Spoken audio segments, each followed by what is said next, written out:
البسكويت بتاعي محزني. تاني اسوأ حاجة بعد اكل مال اليتيم. عايزه اقول لكم اليوتيوب مليان يا جماعه طرق للبسكويت وكلهم ناجحين وكلهم زي الفل. مالكوش دعوه بالطريقه بتاعتي دي خالص، انا هعلمها لكم علشان تتجنبوها. هقول لكم الطريقه بتاعتي في البسكويت عشان ما تعملوش زيها. كالعاده واحده مش عارفه تنظف ولا عارفه تعمل اي حاجه، خلاص تعمل بسكويت عادي، اتحرق يا جماعه. الحمد لله الحمد لله. طب ليه اتحرق؟ كنت فين؟ سبتيه ورحت فين؟ انا معايا والله انا معايا، بس الفرن مش عارفه اظبط النار بتاعته.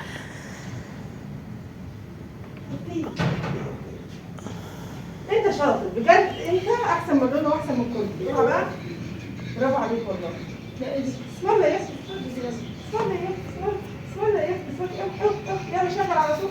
بص اللي بتتريق علينا وبترقص ده يا تحكي العيد يا حنين يا حنين يا بسكويت يا حنين يا سمي سايح يا حنين بلوي الصفايح يا حنين.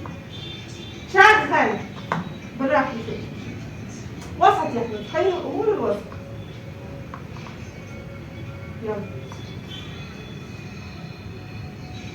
يلا مشي.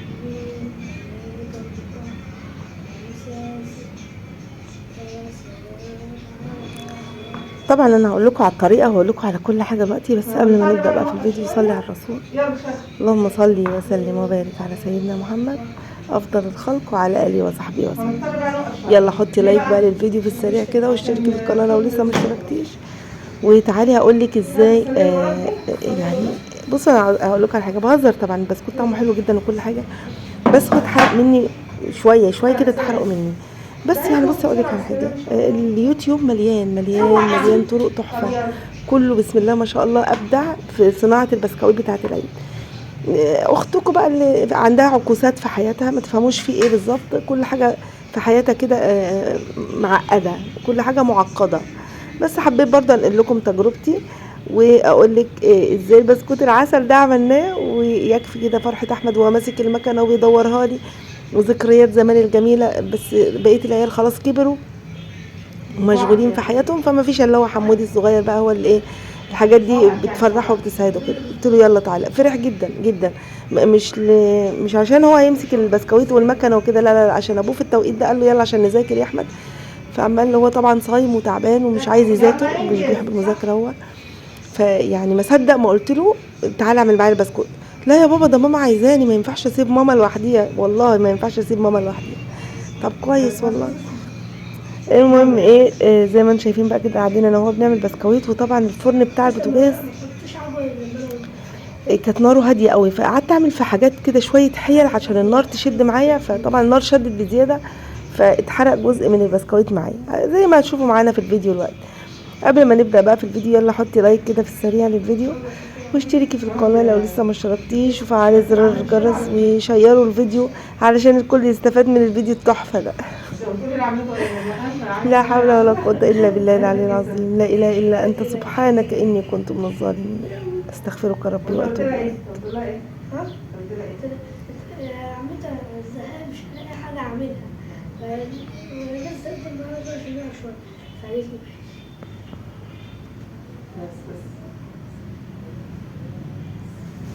سبحان الله شايفة بس عليه.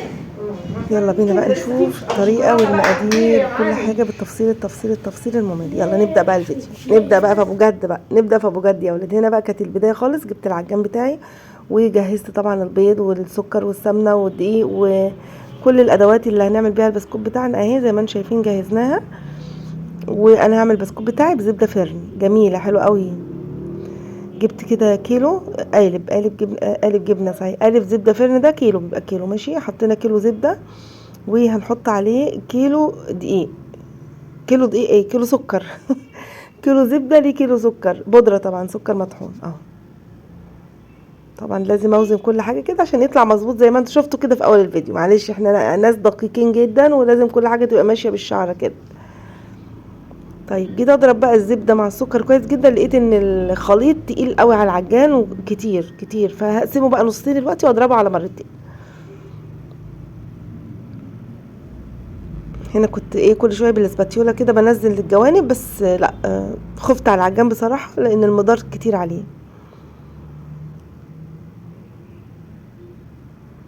هبدأ بقى هنا ايه انقص الدنيا شوية، انقص الخليط شوية واضرب نص نص اهو، بس كده.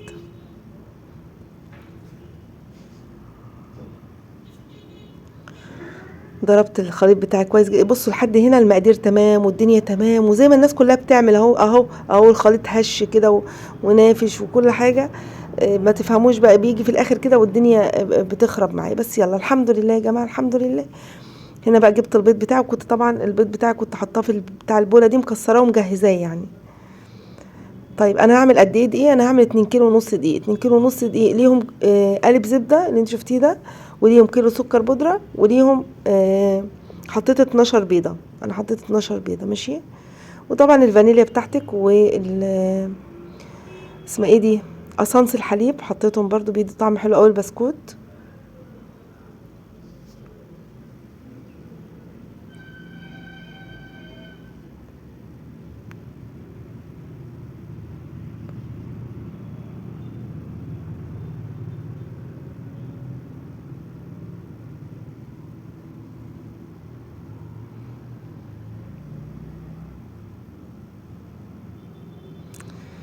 هنا بقى مسكت الجزء التاني من الخليط بتاع الزبده والسكر، وبرضو ايه عملت معاه زي ما عملت مع النص الاولاني.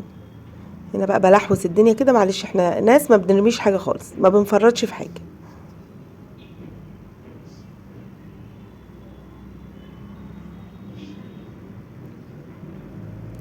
كده الخليط معايا بقى زي الفل. هحط له برده البيض زي ما انا عملت مع الاولاني، وبعد كده هقلبهم كلهم في بعضيهم اهو.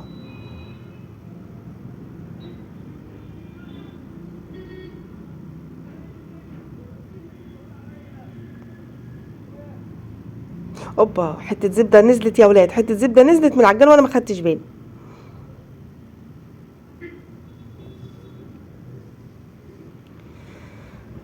لا اله الا الله محمد رسول الله، لا اله الا انت سبحانك اني كنت من الظالمين. هحاول بقى امزج كده كل الحاجات مع بعضيها. يا سلام يا سلام على الشطاره، اللي يشوف كده يقول البسكوت ده هيطلع ايه، ولا قبله ولا بعده. والله ماشيه تمام اهو، ماشيه على المقادير وكل حاجه زي الفل زي ما انتم شايفين اهو، بس متفهموش ايه اللي بيحصل بعد كده.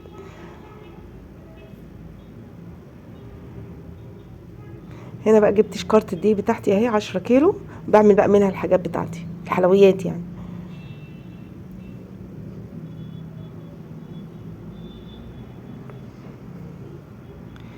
هناخد زي ما قلت لكم 2 كيلو ونص دقيق ماشي.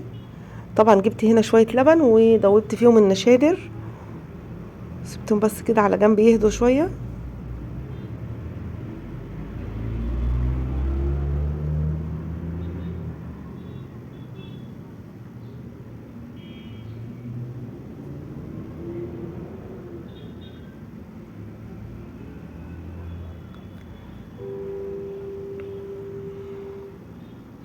هاخد بقى الكلام ده كله واقعد على الارض، لان الوقفه دي وجعت لي ايديا.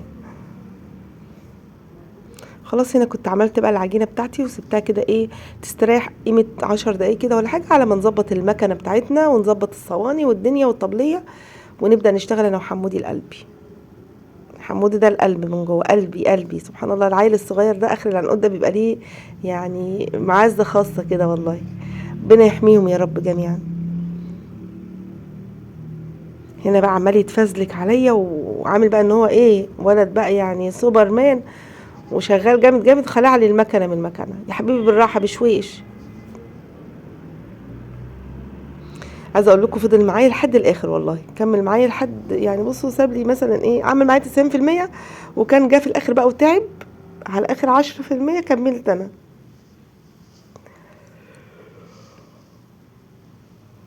يلا حطوا لايكات كتير لحمودي بقى، بغض النظر عن البسكويت اللي اتحرق مننا ده.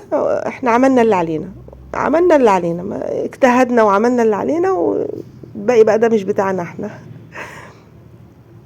بس عايزه اقول لكم لا والله طعمه جميل جدا. الجزء التاني يعني الجزء اللي اتحرق ده خلاص ركناه على جنب. إيه لكن التاني حلو قوي، طعمه جميل تحفه كده والله. انا عن نفسي عاجبني انا شخصيا عاجبني.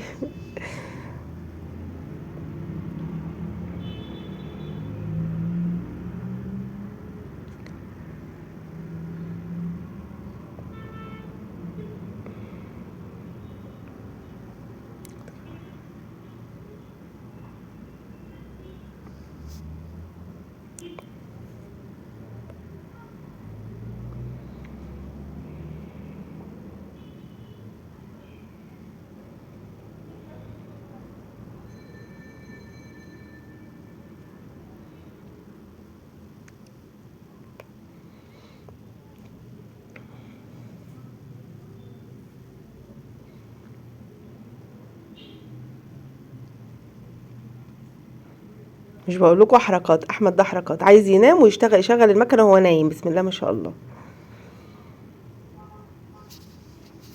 هنا بقى ايه، الفرن بتاعي كان هادي هو مش هادي، مش انا اللي مهديه، هو هادي. فرن البوتاجاز ما ينفعش في الحاجات دي، يعني بيغلب جدا، بيتعب جدا، لان ناره بتبقى هاديه.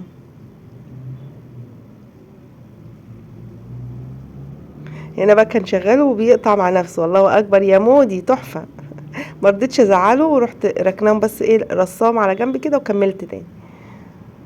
هنا بقى كان بدأ يزهق، بيفتح التلاجة مش عارف، لا كان بيجيب لي التاني، الخليط اللي هو بالشوكولاته.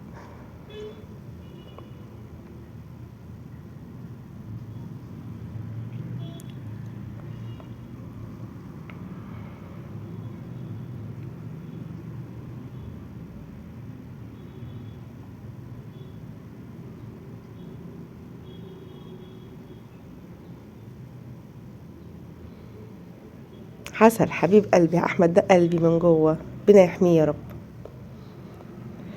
شيء جميل قوي لما تلاقي حد يساعدك كده، والله بفرح قوي، بس يلا الحمد لله. هو هنا بقى كان بيساعدني، بياخد بقى من الصواني كده ويرص، وكان شغال معايا بصراحة. هنا بقى كان خلاص تقريبا، كان خلاص زهق، فهتلاقوه بقى اختفى الوقت. هنا كان مشي بقى خلاص، يلا يا احمد بقى ما تكسفنيش. لا لسه معانا شوية، مكمل معانا شوية.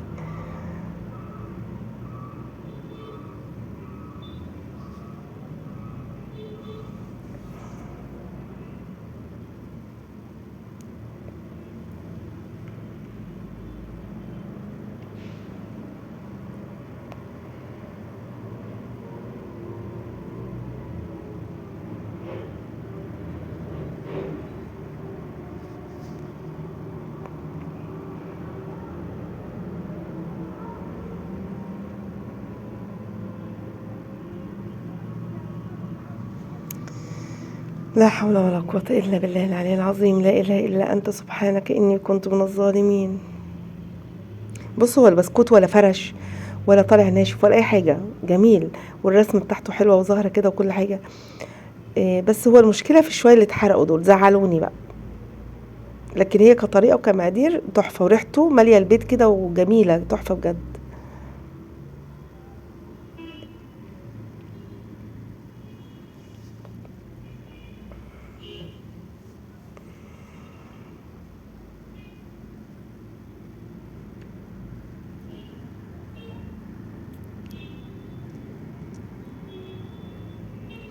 هنا بقى خدت الجزء من العجينة عملته أبيض، التلتين عملتهم لونهم بالفانيليا أبيض، والتلت التاني عملته بالكاكاو عشان يبقى بالشوكولاتة كده وطعمه جميل. أنا بحب اللي هو بالشوكولاتة أكتر كمان من الأبيض ده.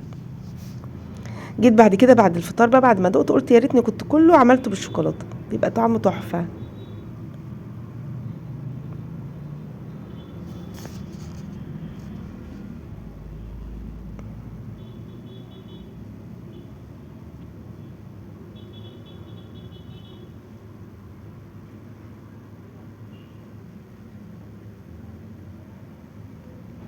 هنا بقى فاضل حتة العجينة اللي بتبقى في قلب المكنة دي، رحت ماسكاها كده وقعدت ايه اعملها حروف كده، وكتبت اسامي العيال في الصاج، يعني هتشوفوها دلوقتي. اول اسم كده عملت ريم حبيبتي اهي، مش عارفة انتوا شايفين كويس ولا الكاميرا مقلوبة، بعدلها لكم الوقت. بعد كده انوسة حبيب قلبي، قلبي من جوه انس ده يا خرابي. وبعد كده رنا اهي. وبعد كده مودي بقى، مرضتش اكتب احمد طبعا بالعجينة وهيخش الفرن، ما ينفعش طبعا، يعني اسم احمد ما ينفعش ان احنا نهينه ونعمل عجينة وبتاع، لا رحت كاتبة مودي في الاخر. تحس ان انا يعني احمد الاسم الوحيد في عيالي اللي اسم اسلامي يعني، لكن بقية العيال اساميهم عادية، ريم لا انس طبعا اسم صحابي جليل سيدنا انس بن مالك، فريم ورنا اساميهم عادية يعني.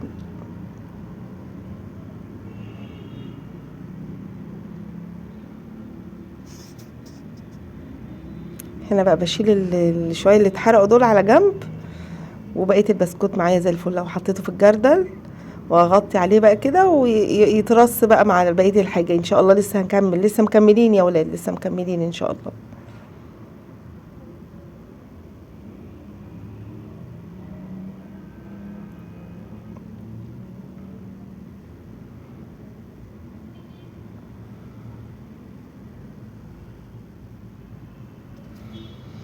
بس كده خلاص. شويه المكسرين دول خليهم فوق كده على الوش، يبقى انا اكلهم بعد الفطار.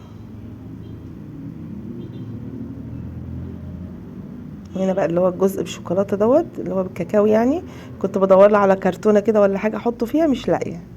لقيت كرتونه بس كبيره شويه، بس مش مشكله، حلوه. احط بقى فيها اكياس كده علشان ما ينفعش نحط البسكوت على الكرتونه مباشره يعني. حلو والله. بهزر معاكم يا جماعه لما قلت لكم ان هو مش كويس، لا جميل والله، طعمه حلو جدا، ده انا بهزر معاكم. بس كده.